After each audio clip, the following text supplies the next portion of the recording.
यथार्थ मोक्ष।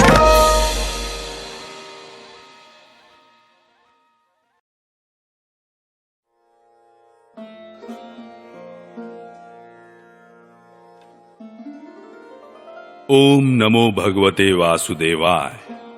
श्रीमद् भागवत महापुराण अष्टम स्कंद, पहला अध्याय, मनवंतरों का वर्णन। राजा परीक्षित ने पूछा, गुरुदेव, स्वयंभू मनु का वंश विस्तार मैंने सुन लिया। इसी वंश में उनकी कन्याओं के द्वारा मरीचि आदि प्रजापतियों ने अपनी वंश परंपरा चलाई थी। अब आप हमसे दूसरे मनुओं का वर्णन कीजिए। ब्राह्मण ज्ञानी महात्मा जिस जिस मनवंतर में महामहिम भगवान के जिन जिन अवतारों और लीलाओं का वर्णन करते हैं, उन्हें आप अवश्य सुनाइए। हम बड़ी श्रद्धा से उनका श्रवण करना चाहते हैं। भगवान विश्व भावन भगवान बीते हुए मनवंतरों में जो जो लीलाएं कर चुके हैं, वर्तमान मनवंतर में जो कर रहे हैं और आगामी मनवंतरों में जो कुछ करेंगे, वह सब हमें सुनाइए। श्री सुखदेव जी ने कहा, इस कल्प में स्वयंभू आदि 6 मनवंतर बीत चुके हैं। उनमें से पहले मनवंतर का मैंने वर्णन कर दिया। उसी में देवता आदि की उत्पत्ति हुई थी। स्वयंभू मनु की पुत्री आकुति से यज्ञ पुरुष के रूप में धर्म का उपदेश करने के लिए तथा देवहूति से कपिल के रूप में ज्ञान का उपदेश करने के लिए भगवान ने उनके पुत्र रूप से अवतार ग्रहण किया था। परीक्षित, भगवान कपिल का वर्णन मैं पहले ही कर चुका हूं।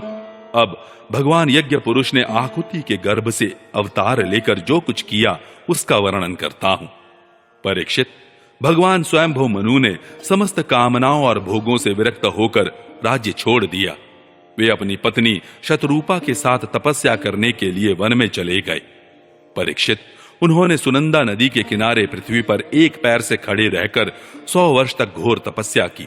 तपस्या करते समय वे प्रतिदिन इस प्रकार भगवान की स्तुति करते थे। मनु जी कहा करते थे, जिनकी चेतना के स्पर्श मात्र से यह विश्व चेतन हो जाता है, किंतु यह विश्व जिन्हें चेतना का दान नहीं कर सकता, जो इसके सो जाने पर प्रलय में भी जागते रहते हैं, जिनको यह नहीं जान सकता परंतु जो इसे जानते हैं, वही परमात्मा है। यह संपूर्ण विश्व और इस विश्व में रहने वाले समस्त चर अचर प्राणी सब उन परमात्मा से ही ओतप्रोत हैं। इसलिए संसार के किसी भी पदार्थ में मोह न करके उसका त्याग करते हुए ही जीवन निर्वाह मात्र के लिए उपभोग करना चाहिए। तृष्णा का सर्वथा त्याग कर देना चाहिए। भला ये संसार की संपत्तियां किसकी हैं? भगवान सबके साक्षी हैं। उन्हें बुद्धि वृत्तियां या नेत्र आदि इंद्रियां नहीं देख सकती, परंतु उनकी ज्ञान शक्ति अखंड है। समस्त प्राणियों के हृदय में रहने वाले उन्हीं स्वयं प्रकाश असंग परमात्मा की शरण ग्रहण करो, जिनका न आदि है न अंत, फिर मध्य तो होगा ही कहां से, जिनका न कोई अपना है और न पराया, और न बाहर है न भीतर। वे विश्व के आदि, अंत, मध्य, अपने, पराय, बाहर और भीतर सब कुछ हैं। उन्हीं की सत्ता से विश्व की सत्ता है। वही अनंत वास्तविक सत्य पर ब्रह्म है। वही परमात्मा विश्व रूप है। उनके अनंत नाम है। वे सर्वशक्तिमान सत्य, स्वयं प्रकाश, अजन्मा और पुराण पुरुष हैं। वे अपनी माया शक्ति के द्वारा ही विश्व सृष्टि के जन्म आदि को स्वीकार कर लेते हैं और अपनी विद्या शक्ति के द्वारा उसका त्याग करके निष्क्रिय सत्स्वरूप मात्र रहते हैं। इसी से ऋषि मुनि नैष्कर्म्य स्थिति अर्थात ब्रह्म से एकत्व प्राप्त करने के लिए पहले कर्म योग का अनुष्ठान करते हैं। प्राय कर्म करने वाला पुरुष ही अंत में निष्क्रिय होकर कर्मों से छुट्टी पा लेता है। यूं तो सर्वशक्तिमान भगवान भी कर्म करते हैं, परंतु वे आत्मलाभ से पूर्ण काम होने के कारण उन कर्मों में आसक्त नहीं होते। अतः उन्हीं का अनुसरण करके अनासक्त रहकर कर्म करने वाले भी कर्म बंधन से मुक्त ही रहते हैं। भगवान ज्ञान स्वरूप हैं, इसलिए उनमें अहंकार का लेश भी नहीं है। वे सर्वतः परिपूर्ण हैं, इसलिए उन्हें किसी वस्तु की कामना नहीं है। वे बिना किसी की प्रेरणा के स्वच्छंद रूप से ही कर्म करते हैं। वे अपनी ही बनाई हुई मर्यादा में स्थित रहकर अपने कर्मों के द्वारा मनुष्यों को शिक्षा देते हैं। वे ही समस्त धर्मों के प्रवर्तक और उनके जीवन दाता हैं। मैं उन्हीं प्रभु की शरण में हूं। श्री सुखदेव जी कहते हैं, परीक्षित, एक बार स्वयंभू मनु एकाग्र चित्त से इस मंत्र में उपनिषद स्वरूप श्रुति का पाठ कर रहे थे। उन्हें नींद में अचेत होकर बड़बड़ाते जान भूखे असुर और राक्षस खा डालने के लिए उन पर टूट पड़े। यह देखकर अंतर्यामी भगवान यज्ञ पुरुष अपने पुत्र याम नामक देवताओं के साथ वहां आए। उन्होंने उन खा डालने के निश्चय से आए हुए असुरों का संहार कर डाला और फिर वे इंद्र के पद पर प्रतिष्ठित होकर स्वर्ग का शासन करने लगे। परीक्षित, दूसरे मनु हुए स्वारोचिष। वे अग्नि के पुत्र थे। उनके पुत्रों के नाम थे द्युमान, सुषेण और रोचिष्मान आदि। उस मनवंतर में इंद्र का नाम था रोचन। प्रधान देवगण थे तुषित आदि। ऊर्ज स्तंभ आदि वेदवादी गण सप्त ऋषि थे। उस मनवंतर में वेदशिरा नाम के ऋषि की पत्नी तुषिता थी। उनके गर्भ से भगवान ने अवतार ग्रहण किया और विभु नाम से प्रसिद्ध हुए। वे आजीवन नैष्ठिक ब्रह्मचारी रहे। उन्हीं के आचरण से शिक्षा ग्रहण करके 88,000 व्रतनिष्ठ ऋषियों ने भी ब्रह्मचर्य व्रत का पालन किया। तीसरे मनु थे उत्तम। वे प्रिय व्रत के पुत्र थे। उनके पुत्रों के नाम थे पवन, सृंजय, यज्ञहोत्र आदि। उस मनवंतर में वशिष्ठ जी के प्रमद आदि 7 पुत्र सप्त ऋषि थे। सत्य, वेदश्रुत और भद्र नामक देवताओं के प्रधान गण थे और इंद्र का नाम था सत्यजित। उस समय धर्म की पत्नी सुनित्रा के गर्भ से पुरुषोत्तम भगवान ने सत्यसेन के नाम से अवतार ग्रहण किया था। उनके साथ सत्यव्रत नाम के देवगण भी थे। उस समय के इंद्र सत्यजित के सखा बनकर भगवान ने असत्य परायण, दुःशील और दुष्ट यक्षों, राक्षसों एवं जीवद्रोही भूत गणों का संहार किया। चौथे मनु का नाम था तामस। वे तीसरे मनु उत्तम के सगे भाई थे। उनके पृथु, ख्याति, नर, केतु इत्यादि 10 पुत्र थे। सत्यक, हरि और वीर नामक देवताओं के प्रधान गण थे। इंद्र का नाम था त्रिशिक। उस मनवंतर में ज्योतिर्धाम आदि सप्त ऋषि थे। परीक्षित, उस तामस नाम के मनवंतर में विधृति के पुत्र वैधृति नाम के और भी देवता हुए। उन्होंने समय के फेर से नष्ट प्राय वेदों को अपनी शक्ति से बचाया था, इसलिए ये वैधृति कहलाए। इस मनवंतर में हरिमेधा ऋषि की पत्नी हरिणी के गर्भ से हरि के रूप में भगवान ने अवतार ग्रहण किया। इसी अवतार में उन्होंने ग्राह से गजेंद्र की रक्षा की थी। राजा परीक्षित ने पूछा, मुनिवर, हम आपसे यह सुनना चाहते हैं कि भगवान ने गजेंद्र को ग्राह के फंदे से कैसे छुड़ाया था।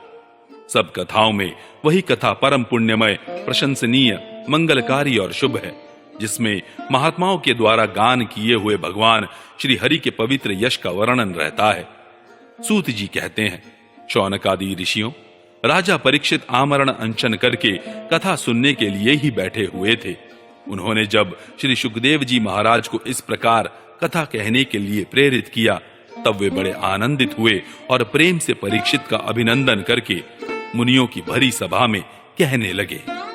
दूसरा अध्याय, ग्राह के द्वारा गजेंद्र का पकड़ा जाना। श्री सुखदेव जी ने कहा, परीक्षित, क्षीर सागर में त्रिकूट नाम का एक प्रसिद्ध सुंदर एवं श्रेष्ठ पर्वत था। वह 10,000 योजन ऊंचा था। उसकी लंबाई चौड़ाई भी चारों ओर इतनी ही थी। उसके चांदी, लोहे और सोने के 3 शिखरों की छटा से समुद्र, दिशाएं और आकाश जगमगाते रहते थे। और भी उसके कितने ही शिखर ऐसे थे जो रत्नों और धातुओं की रंग बिरंगी छटा दिखाते हुए सब दिशाओं को प्रकाशित कर रहे थे। उनमें विविध जाति के वृक्ष, लताएं और झाड़ियां थी। झरनों की झरझर से वह गुंजायमान होता रहता था। सब ओर से समुद्र की लहरें आ आकर उस पर्वत के निचले भाग से टकराती। उस समय ऐसा जान पड़ता मानो वे पर्वत राज के पांव पखार रही हो। उस पर्वत के हरे पन्ने के पत्थरों से वहां की भूमि ऐसी सांवली हो गई थी जैसे उस पर हरी भरी दूब लग रही हो। उसकी कंदराओं में सिद्ध, चारण, गंधर्व, विद्याधर, नाग, किन्नर और अप्सराएं आदि विहार करने के लिए प्राय बने ही रहते थे। जब उसके संगीत की ध्वनि चट्टानों से टकराकर गुफाओं में प्रतिध्वनित होने लगती थी, तब बड़े बड़े गर्वीले सिंह उसे दूसरे सिंह की ध्वनि समझकर सह न पाते और अपनी गर्जना से उसे दबा देने के लिए और जोर से गर्जने लगते थे। उस पर्वत की तलहटी तरह तरह के जंगली जानवरों के झुंडों से सुशोभित रहती थी। अनेकों प्रकार के वृक्षों से भरे हुए देवताओं के उद्यान में सुंदर सुंदर पक्षी मधुर कंठ से चहकते रहते थे। उस पर बहुत सी नदियां और सरोवर भी थे। उनका जल बड़ा निर्मल था। उनके पुलिन पर मणियों की बालू चमकती रहती थी। उनमें देवांगनाएं स्नान करती थी, जिससे उनका जल अत्यंत सुगंधित हो जाता था। उसकी सुरभि लेकर भीनी भीनी वायु चलती रहती थी। पर्वतराज त्रिकूट की तराई में भगवत प्रेमी महात्मा भगवान वरुण का एक उद्यान था। उसका नाम था ऋतुमान। उसमें देवांगनाएं क्रीड़ा करती रहती थीं। उसमें सब ओर ऐसे दिव्य वृक्ष शोभायमान थे जो फलों और फूलों से सर्वदा लदे ही रहते थे। उस उद्यान में मंदार, पारिजात, गुलाब, अशोक, चंपा, तरह तरह के आम, पयाल, कटहल, आमड़ा, सुपारी, नारियल, खजूर, बिजौरा, महुआ, साखू, ताड़, तमाल, असन, अर्जुन, रीठा, गूलर, पाकर, बरगद, पलास, चंदन, नीम, कचनार, साल, देवदारू, दाख, ईख, केला, जामुन, बेर, रुद्राक्ष, हर्रे, आंवला, बेल, कैथ, नींबू और भिलावे आदि के वृक्ष लहराते रहते थे। उस उद्यान में एक बड़ा भारी सरोवर था। उसमें सुनहले कमल खिल रहे थे और भी विविध जाति के कुमुद, उत्पल, कलहार, शतदल आदि कमलों की अनूठी छटा छिटक रही थी। मतवाले भंवरे गूंज रहे थे। मनोहर पक्षी कलरव कर रहे थे। हंस, कारंडव, चक्रवाक और सारस दल के दल भरे हुए थे। पंडुब्बी, बतख और पपीहे कूज रहे थे। मछली और कछुओं के चलने से कमल के फूल हिल जाते थे, जिससे उनका पराग झड़कर जल को सुंदर और सुगंधित बना देता था। कदम, बेंत, नरकुल, कदम्बलता, बेन आदि वृक्षों से वह घिरा था। कुंद, कुर्बक, अशोक, सिरस, वनमल्लिका, लिसौड़ा, हरसिंगार, सोनजूही, नाग, पुन्नाग, जाति, मल्लिका, शतपत्र, माधवी और मोगरा आदि सुंदर सुंदर पुष्प वृक्ष एवं तट के दूसरे वृक्षों से भी जो प्रत्येक ऋतु में हरे भरे रहते थे, वह सरोवर शोभायमान रहता था। उस पर्वत के घोर जंगल में बहुत सी हथिनियों के साथ एक गजेंद्र निवास करता था। वह बड़े बड़े शक्तिशाली हाथियों का सरदार था। एक दिन वह उसी पर्वत पर अपनी हथिनियों के साथ कांटे वाले कीचक, बांस, बेंत, बड़ी बड़ी झाड़ियों और पेड़ों को रौंदता हुआ घूम रहा था। उसकी गंध मात्र से सिंह, हाथी, बाघ, गैंडे आदि हिंस्र जंतु, नाग तथा काले गोरे शरब और चमरी गाय आदि डरकर भाग जाया करते थे। और उसकी कृपा से भेड़िए, सुअर, भैंसे, रीछ, शल्य, लंगूर तथा कुत्ते, बंदर, हरिन और खरगोश आदि क्षुद्र जीव सब कहीं निर्भय विचरते रहते थे। उसके पीछे पीछे हाथियों के छोटे छोटे बच्चे दौड़ रहे थे। बड़े बड़े हाथी और हथिनियां भी उसे घेरे हुए चल रही थीं। उसकी धमक से पहाड़ एक बारगी कांप उठता था।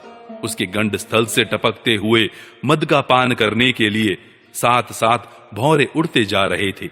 मद के कारण उसके नेत्र विह्वल हो रहे थे। बड़े जोर की धूप थी, इसलिए वह व्याकुल हो गया और उसे तथा उसके साथियों को प्यास भी सताने लगी। उस समय दूर से ही कमल के पराग से सुवासित वायु की गंध सूंघकर वह उसी सरोवर की ओर चल पड़ा, जिसकी शीतलता और सुगंध लेकर वायु आ रही थी। थोड़ी ही देर में वेग से चलकर वह सरोवर के तट पर जा पहुंचा। उस सरोवर का जल अत्यंत निर्मल एवं अमृत के समान मधुर था। सुनहले और अरुण कमलों की केसर से वह महक रहा था। गजेंद्र ने पहले तो उसमें घुसकर अपनी सूंड से उठा उठा जी भरकर जल पिया, फिर उस जल में स्नान करके अपनी थकान मिटाई। गजेंद्र गृहस्थ पुरुषों की भांति मोहग्रस्त होकर अपनी सूंड से जल की फुहारें छोड़ छोड़कर साथ की हथिनियों और बच्चों को नहलाने लगा तथा उनके मुंह में सूंड डालकर जल पिलाने लगा। भगवान की माया से मोहित हुआ गजेंद्र उन्मत्त हो रहा था। उस बेचारे को इस बात का पता ही न था कि मेरे सिर पर बहुत बड़ी विपत्ति मंडरा रही है। परीक्षित, गजेंद्र जिस समय इतना उन्मत्त हो रहा था, उसी समय प्रारब्ध की प्रेरणा से एक बलवान ग्राह ने क्रोध में भरकर उसका पैर पकड़ लिया। इस प्रकार अकस्मात विपत्ति में पड़कर उस बलवान गजेंद्र ने अपनी शक्ति के अनुसार अपने को छुड़ाने की बड़ी चेष्टा की, परंतु छुड़ा न सका। दूसरे हाथी, हथिनियों और उनके बच्चों ने देखा कि उनके स्वामी को बलवान ग्राह बड़े वेग से खींच रहा है और वे बहुत घबरा रहे हैं। उन्हें बड़ा दुख हुआ। वे बड़ी विकलता से चिंघाड़ने लगे।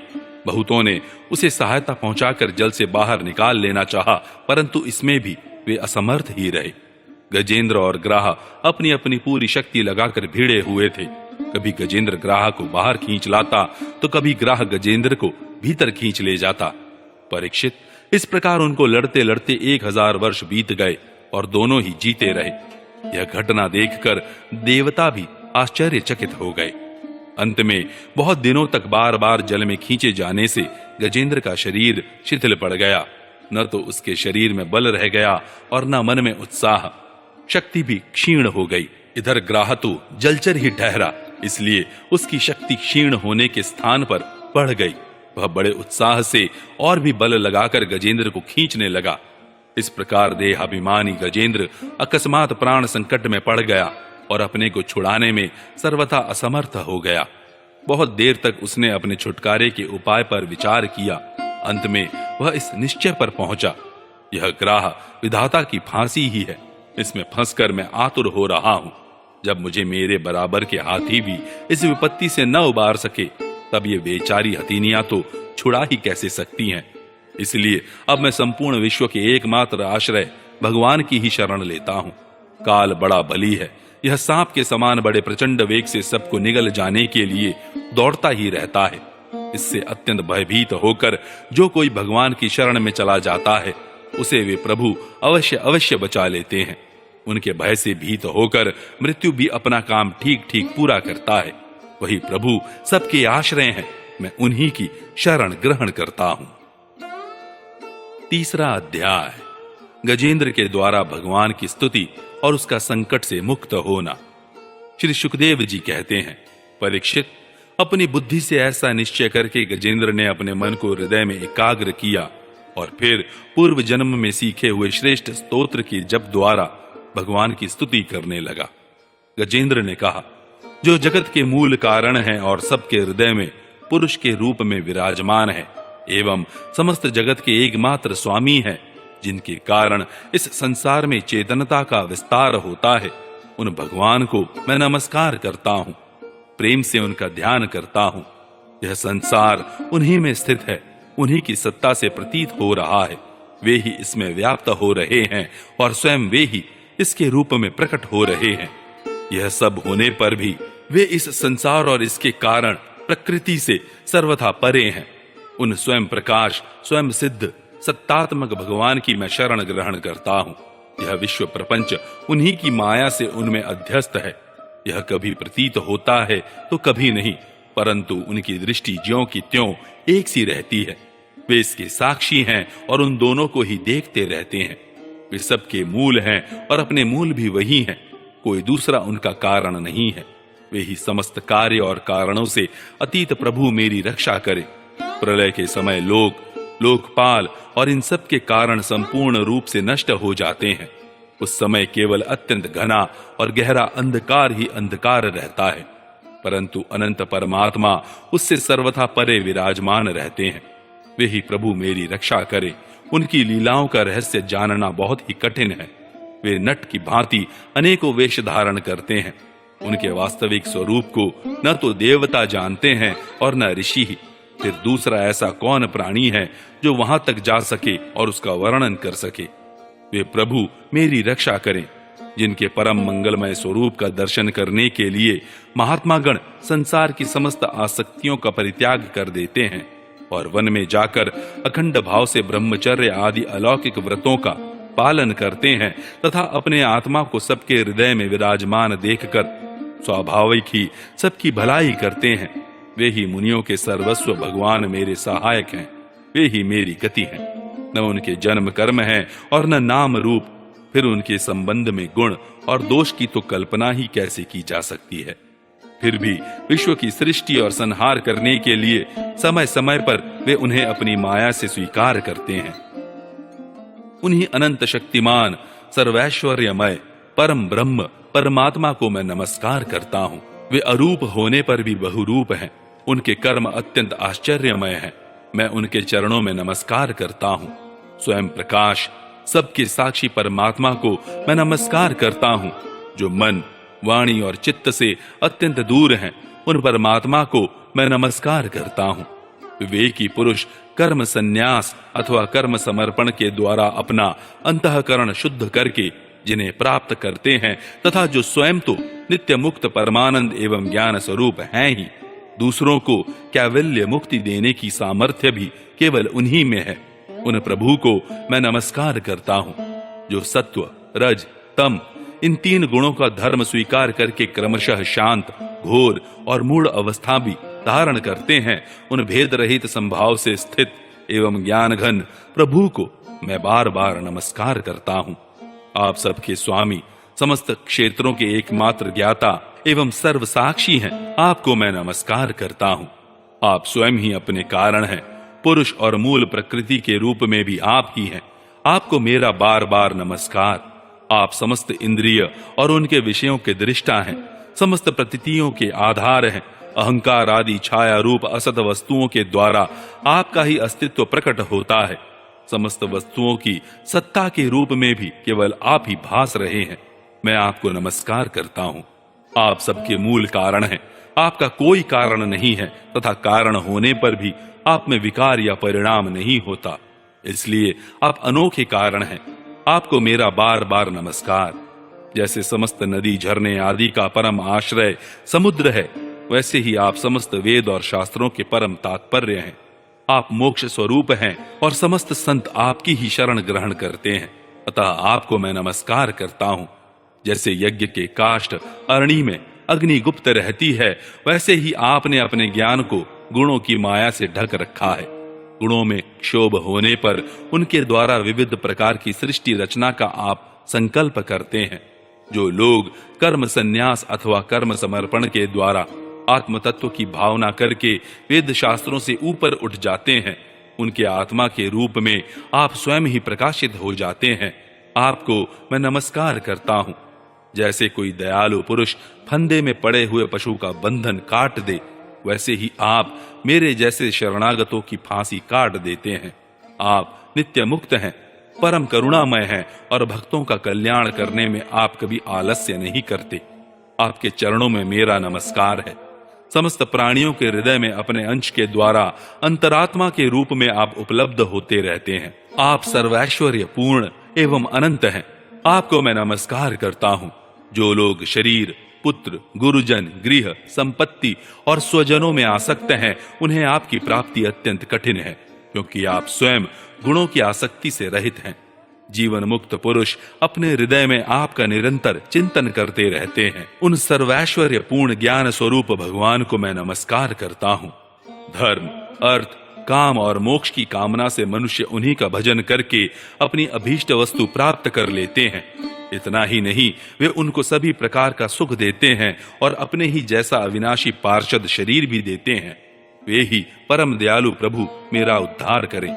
जिनके अनन्य प्रेमी भक्तजन उन्हीं की शरण में रहते हुए उनसे किसी भी वस्तु की, यहाँ तक कि मोक्ष की भी अभिलाषा नहीं करते, केवल उनकी परम दिव्य मंगलमय लीलाओं का गान करते हुए आनंद के समुद्र में निमग्न रहते हैं।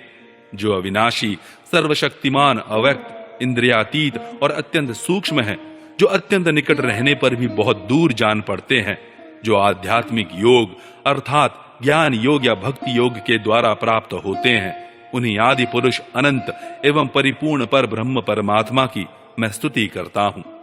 जिनकी अत्यंत छोटी कला से अनेकों नाम रूप के भेदभाव से युक्त ब्रह्मा आदि देवता, वेद और चराचर लोकों की सृष्टि हुई है।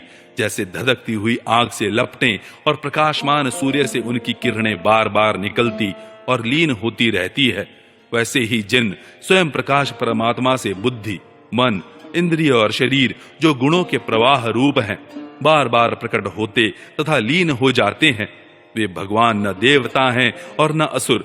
वे मनुष्य और पशु पक्षी भी नहीं हैं, न वे स्त्री हैं, न पुरुष और न नपुंसक। वे कोई साधारण या असाधारण प्राणी भी नहीं है। न वे गुण हैं और न कर्म, न कार्य हैं और न तो कारण ही। सबका निषेध हो जाने पर जो कुछ बच रहता है वही उनका स्वरूप है तथा वे ही सब कुछ हैं। वे ही परमात्मा मेरे उद्धार के लिए प्रकट हों।